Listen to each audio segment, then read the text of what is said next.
Hoje estamos lendo Gênesis no capítulo 34. Mas para compreendermos o capítulo 34, precisamos avançar nos 5 primeiros versículos do capítulo 35. No capítulo 33, narrou o encontro de Jacó e Esaú. Quando Esaú se propôs a andar junto com Jacó até o local onde Jacó ficaria, Jacó disse para ele que seria bom que Esaú fosse na frente, porque ele estava com gado e com crianças pequenas. Ele diz que seus filhos são tenros e não poderia forçar as crianças e os animais a marcharem no mesmo ritmo dos soldados. Quando chegamos ao capítulo 34, temos que entender que já se passou vários anos desde o capítulo 33.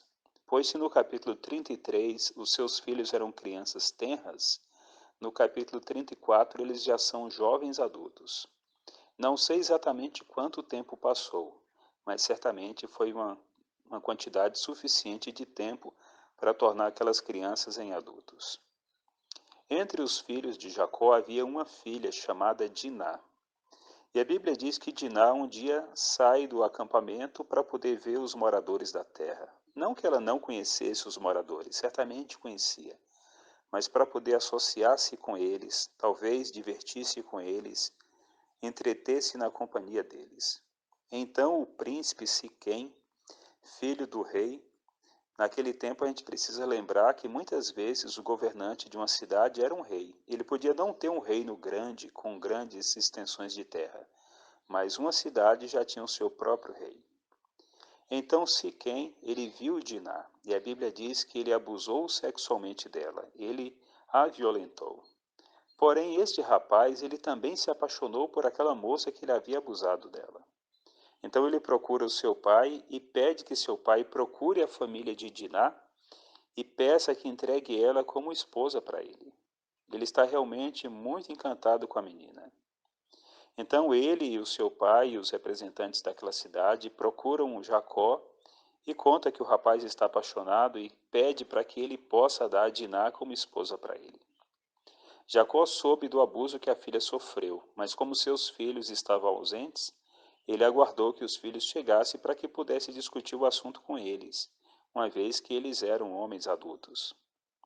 Eles ficaram absurdamente horrorizados com o fato da irmã deles ter sido violentada.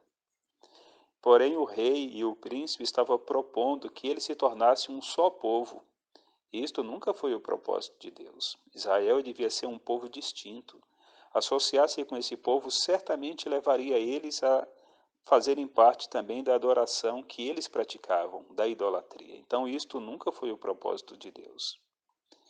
O rei propõe então que a moça seja dada em casamento, mas que eles também tomem das suas próprias filhas, daqueles moradores da terra, como esposas para si. E ele propõe que eles se tornem um só povo. Os filhos de Jacó não estavam dispostos a isto. Porém, Simeão e Levi tomaram a palavra e falaram que não poderiam se associar a eles porque eles eram homens circuncisos, enquanto os moradores da terra não eram circuncidados. Que a única condição para aceitarem é que eles também fossem todos eles circuncidados, todos os homens. O texto diz que isso agradou ao príncipe e também ao pai. E eles assumiram o compromisso de fazer isto. Então os dois voltam para a cidade, convencem os moradores todos a serem circuncidados também, e diz que todos aqueles moradores da família de Jacó eram pessoas muito prósperas e ricas, e atrai as pessoas da terra com a intenção de que aquela riqueza toda seria depois convertida em riqueza para eles próprios. Estes homens são convencidos e todos eles são circuncidados. Então Simeão e Levi, que havia proposto esta aliança com base na circuncisão, na verdade nunca queriam isto. O que eles queriam era apenas uma oportunidade de vingança. Todos os homens estavam circuncidados, e a Bíblia diz que ao terceiro dia, quando maiores eram as dores, quando todos foram circuncidados ao mesmo tempo, todos estavam sofrendo a recuperação ao mesmo tempo. Então, ao terceiro dia, aqueles homens estavam inabilitados para lutar. Simeão e Levi tomaram cada um a sua espada, e apenas estes dois homens invadiram a cidade e matou todos os homens daquela cidade, sem exceção. Passou todos ao fio da espada. E depois toda a família de Jacó, os seus filhos, os seus servos e todos os moradores do seu acampamento, que era muita gente, veio e saqueou a cidade como realmente um saque de guerra. Levou tudo que tinha na cidade, inclusive todos os seus rebanhos também. Jacó, quando sabe o que aconteceu, quando Simeão e Levi fez isto, ele fica muito preocupado. E ele diz bem assim no verso 30. Então disse Jacó a Simeão e a Levi: Vós me afligiste e me fizeste odioso entre os moradores desta terra, entre os cananeus e os ferezeus. Sendo nós pouca gente, reunir-se-ão contra mim, e serei destruído, eu e a minha casa. Aí os irmãos responderam: Abusaria ele de nossa irmã como se fosse de uma prostituta? Jacó sabia que a situação era gravíssima para ele. Ele estava peregrinando como estrangeiro naquela terra. E agora, uma vez que eles fizeram guerra contra uma cidade e destruiu totalmente eles, e pilharam como despojo de guerra, ele sabia que os moradores da terra não deixariam aquilo de graça, que haveria desforra e vingança. E eles, o acampamento de Jacó, ainda era um grupo razoavelmente pequeno comparado com os moradores daquela terra. E ele sabia que eles seriam atacados e eles seriam completamente destruídos. Porém, Jacó, conforme ele diz lá em Gênesis capítulo 49, quando ele vai dar a bênção patriarcal, exatamente quando ele estava para morrer muitos anos no futuro, ele disse que ele não entrou no conselho de Simeão e Levi. Eles não fizeram aquilo com a aprovação do pai e tampouco com o conhecimento do pai.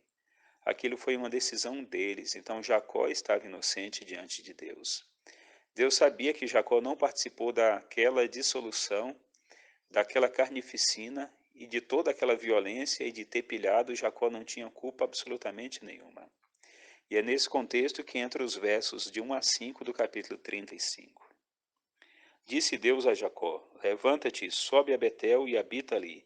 Faze ali um altar ao Deus que te apareceu quando fugias da presença de Esaú, teu irmão. Então Deus começa a dar instrução para resolver aquela situação. Primeiro, não deveria ficar no local onde eles estavam. Eles deveriam partir dali para Betel, exatamente naquele lugar onde Jacó teve a visão da escada que ligava a terra ao céu. Ali ele deveria morar. Então disse Jacó à sua família e a todos que com ele estavam: Lançai fora os deuses estranhos que há no vosso meio. Purificai-vos e mudai as vossas vestes. Levantemos e subemos a Betel. Farei ali um altar ao Deus que me respondeu no dia da minha angústia e me acompanhou no caminho por onde andei. Então dera a Jacó todos os deuses estrangeiros que estavam em suas mãos, e as argolas que lhe pendiam das orelhas, e Jacó os escondeu debaixo do cavalo que está junto a Siquém. E tendo ele partido, o terror de Deus invadiu as cidades que lhes eram circunvizinhas, e não perseguiram os filhos de Jacó. Olha como Deus resolve a situação. Deus chama Jacó, manda sair daquele lugar e ir para um outro local que estava também na mesma região, fazia parte da terra de Canaã. Mas Jacó sabia que Deus estava dando uma oportunidade, e agora era hora de fazer uma renovação dos votos que ele e sua família tinham com Deus. Havia necessidade de santificação. Eles não poderiam continuar como estavam. Jacó sabia que havia ainda dentro do seu acampamento, práticas idólatras. Ele era um servidor do Deus eterno. Ele, como Abraão e Isaque, servia a Deus com todo o seu coração. Mas sabia que na sua família ainda haviam pessoas que eram idólatras. E ele então diz, usa a autoridade paterna, usa a autoridade do patriarca, que todos deveriam se desfazer dos ídolos, das divindades estrangeiras e entregar para ele. E um detalhe importante, e também os ornamentos de ouro que eles usavam. Tudo aquilo identificava eles com as pessoas do mundo, tanto a prática da idolatria, quanto também aquela ostentação que eles tinham de joias. Jacó pegou tudo e enterrou para que não fosse encontrado por ninguém, e deixou tudo para trás e foi embora. Mesmo aqueles ídolos que Raquel havia tirado da casa do pai dela, e que outros talvez também tivessem ali no acampamento, teve que deixar tudo. E ele mandou que eles tomassem banho e que eles trocassem de roupa. A mesma instrução que Deus dera para o povo de Israel quando, na época de Moisés, iria encontrar-se com Deus no Monte Sinai. Era um símbolo de uma consagração, de uma santificação. Deveriam limpar o corpo, limpar a mente e também abandonar todos os pecados que os afastavam de Deus. Só então, depois que Jacó fez isto, no verso 5, é que diz que o terror de Deus invadiu aquelas cidades vizinhas e eles não perseguiram Jacó. Se Deus tivesse mandado Jacó seguir para Betel, mas ele não tivesse feito a reforma espiritual que era tão necessária, eles não poderiam receber a bênção de Deus. E a bênção aqui no caso da proteção de Deus. O Senhor nos chama para sair do mundo e seguir por um novo caminho, que é o caminho da justiça, da verdade e da santidade. Temos que romper com toda a nossa idolatria, com todo o nosso pecado, com toda a nossa apostasia. Temos que deixar tudo para trás e seguir neste caminho que Deus está apontando. E quando Jacó fez conforme Deus tinha dito, Deus de forma bastante simples protegeu eles, colocando terror no coração de todas aqueles povos e aquelas cidades circunvizinhas, e ninguém absolutamente foi atrás de Jacó. Deus estava cumprindo a promessa. Quando lá em Betel, da primeira vez, há muitos anos atrás, quando Jacó teve o sonho da escada, ele fez um voto a Deus, e neste voto ele pediu a proteção de Deus. E o Senhor fielmente estava cumprindo a parte dele, protegendo Jacó. Se Jacó tivesse tomado parte na decisão de Simeão e Levi, ele não poderia contar com a bênção de Deus. Mas ele era inocente. Todo esse morticínio e toda essa mentira que foi engendrada ali pelos dois irmãos foi sem o conhecimento e sem a aprovação do Pai. Deus está mostrando para todas as pessoas que andar na presença dele significa andar em justiça, em verdade e em santidade. E todos estes que andam dessa forma podem contar com a bênção de Deus e assim certamente serão guardados como Jacó também foi protegido.